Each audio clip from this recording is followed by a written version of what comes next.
മന്ത്രി വീണ ജോർജിന്റെ വീട് ആക്രമിച്ച സംഭവത്തിൽ 25 യൂത്ത് കോൺഗ്രസ് പ്രവർത്തകർക്കെതിരെ കേസെടുത്ത് പോലീസ്.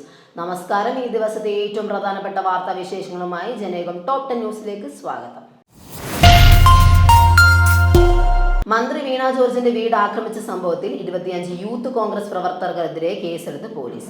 യൂത്ത് കോൺഗ്രസ് തിരുവനന്തപുരം ജില്ലാ അധ്യക്ഷൻ നേമം ഷജീർ ഉൾപ്പെടെയുള്ളവർക്കെതിരെയാണ് പോലീസ് കേസ് രജിസ്റ്റർ ചെയ്തിരിക്കുന്നത്.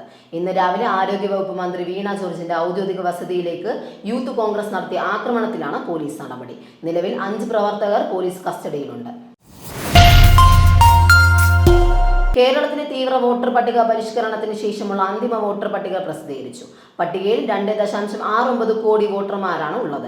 ഏകദേശം 9 ലക്ഷം പേർ പട്ടികയിൽ നിന്നും പുറത്തായെങ്കിലും നിയമസഭാ തെരഞ്ഞെടുപ്പ് നാമനിർദ്ദേശ പത്രിക നൽകുന്ന അവസാന ദിവസം വരെ പേര് ചേർക്കാൻ അവസരമുണ്ട്. ഒക്ടോബറിൽ പ്രസിദ്ധീകരിച്ച പട്ടികയിൽ 2.78 കോടി വോട്ടർമാരാണ് ഉണ്ടായിരുന്നത്.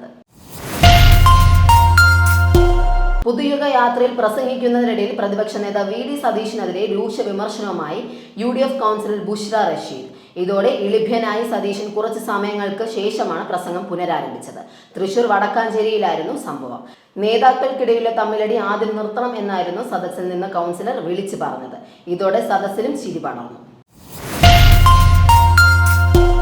സംസ്ഥാനത്ത് അടുത്ത 3 മണിക്കൂറിൽ തിരുവനന്തപുരം, കൊല്ലം ജില്ലകളിൽ ഇടിമിന്നലോട് കൂടിയ ശക്തമായ മഴയ്ക്ക് സാധ്യത. ഈ ജില്ലകളിൽ ഓറഞ്ച് അലർട്ട് പ്രഖ്യാപിച്ചിരിക്കുകയാണ്. കൂടാതെ മണിക്കൂറിൽ 40 കിലോമീറ്റർ വരെ വേഗതയിൽ ശക്തമായ കാറ്റിനും സാധ്യതയുണ്ടെന്നാണ് മുന്നറിയിപ്പ്. മഹിളാ കോൺഗ്രസ് നേതാവ് ആർ രശ്മി BJPയിൽ ചേർന്നു. മാരാർജി ഭവനിൽ വെച്ച് BJP സംസ്ഥാന പ്രസിഡന്റ് രാജീവ് ചന്ദ്രശേഖറിൽ നിന്ന് രശ്മി അംഗത്വം സ്വീകരിച്ചു. നിയമസഭാ തെരഞ്ഞെടുപ്പിന് ശേഷം കൊട്ടാരക്കരയിൽ തനിക്കുണ്ടായ തിക്താനുഭവങ്ങളാണ് പാർട്ടിയിൽ നിന്നും വേറിട്ട് നിൽക്കാൻ തന്നെ പ്രേരിപ്പിച്ചതെന്ന് രശ്മി പറഞ്ഞു. വരുന്ന നിയമസഭാ തെരഞ്ഞെടുപ്പിൽ രശ്മി മത്സരിക്കുമെന്ന് രാജീവ് ചന്ദ്രശേഖരൻ പ്രഖ്യാപിച്ചു.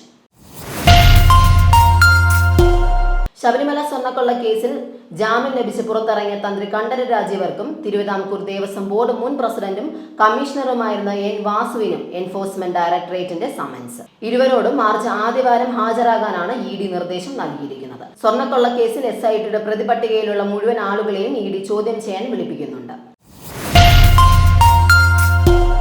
സംസ്ഥാന റവന്യൂ സർവേ പുരസ്കാരങ്ങൾ പ്രഖ്യാപിച്ചു. റവന്യൂ മന്ത്രി K രാജനാണ് പുരസ്കാരങ്ങൾ പ്രഖ്യാപിച്ചത്. മികച്ച ജില്ലാ കളക്ടറായി അർജുൻ പാണ്ഡ്യൻ, മികച്ച കളക്ടറേറ്റായി തിരുവനന്തപുരം കളക്ടറേറ്റും മികച്ച സബ് കളക്ടറായി OV ആൽഫ്രഡിനെയും തിരഞ്ഞെടുത്തു.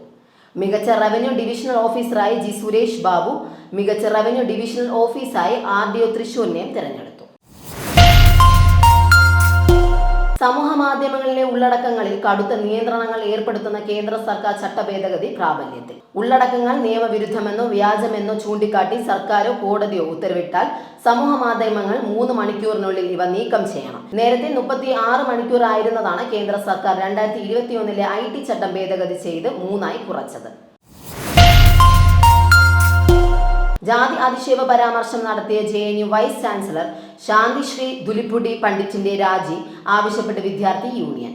UGC ചട്ടങ്ങളുമായി ബന്ധപ്പെട്ട പോഡ്കാസ്റ്റിനിടെ വൈസ് ചാൻസലർ നടത്തിയ പ്രസ്താവനയാണ് വലിയ പ്രതിഷേധത്തിന് തിരികൊളുത്തുന്നത്. വയനാട് മുണ്ടക്കൈ ചൂരമര ദുരന്തബാധിതർക്കായി ഒരുക്കുന്ന ടൗൺഷിപ്പിനായി പെൻഷൻ തുകയിൽ നിന്ന് 20 ലക്ഷം രൂപ കൈമാറി ആഴിക്കോട് സ്വദേശിയായ റിട്ടയർഡ് പ്രൊഫസർ P കരുണാകരനും അധ്യാപികയായ ഭാര്യ ഗീതയും. കണ്ണൂർ വേങ്ങാട് നടന്ന മുഖ്യമന്ത്രിയുടെ വികസന സംവാദ സദസ്സിലെത്തിയാണ് P കരുണാകരനും ഗീതയും 20 ലക്ഷം രൂപയുടെ ചെക്ക് കൈമാറിയത്. ജനേകം ടോപ്പ് 10 ന്യൂസിലൂടെ വീണ്ടും കാണാം. കൂടുതൽ വാർത്തകൾക്കും വിശേഷങ്ങളുമായി ജനേകം വെബ്സൈറ്റ്, YouTube ചാനലുകൾ സന്ദർശിക്കുക.